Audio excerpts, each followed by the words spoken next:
What if William Shakespeare had a sister who matched his imagination, his wit, and his way with words? Would she have gone to school and set the stage alight?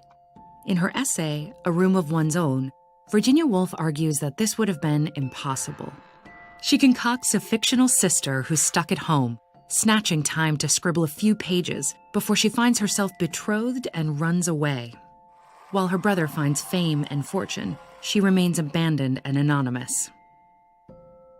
In this thought experiment, Woolf demonstrates the tragedy of genius restricted and looks back through time for hints of these hidden histories.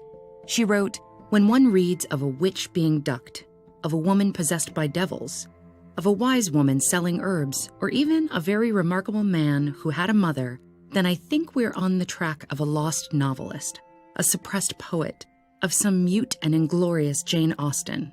A Room of One's Own considers a world denied great works of art due to exclusion and inequality.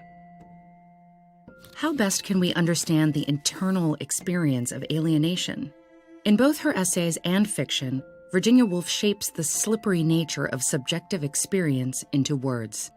Her characters frequently lead inner lives that are deeply at odds with their external existence.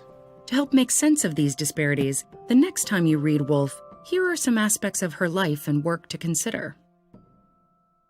She was born Adeline Virginia Stephen in 1882 to a large and wealthy family, which enabled her to pursue a life in the arts.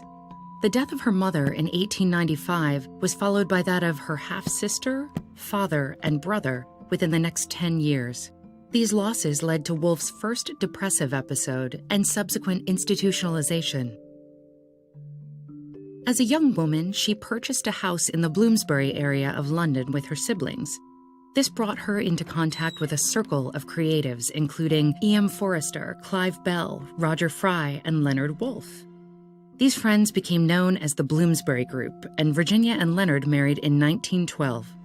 The members of this group were prominent figures in modernism, a cultural movement that sought to push the boundaries of how reality is represented. Key features of modernist writing include the use of stream of consciousness, interior monologue, distortions in time, and multiple or shifting perspectives. These appear in the work of Ezra Pound, Gertrude Stein, James Joyce, and Woolf herself. While reading Joyce's Ulysses, Woolf began writing Mrs. Dalloway. Like Ulysses, the text takes place over the course of a single day and opens under seemingly mundane circumstances. Mrs. Dalloway said she would buy the flowers herself. But the novel dives deeply into the characters' traumatic pasts, weaving the inner world of numbed socialite Clarissa Dalloway with that of the shell-shocked veteran Septimus Warren Smith. Woolf uses interior monologue to contrast the rich world of the mind against her characters' external existences. In her novel To the Lighthouse, mundane moments like a dinner party or losing a necklace trigger psychological revelations in the lives of the Ramseys, a fictionalized version of Woolf's family growing up.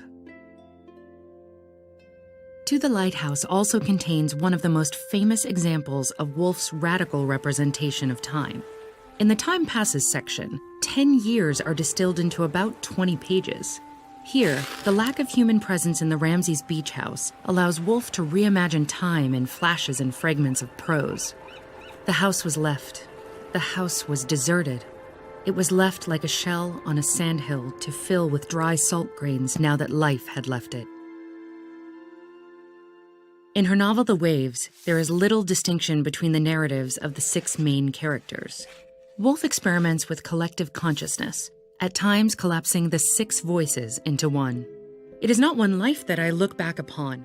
I'm not one person. I am many people.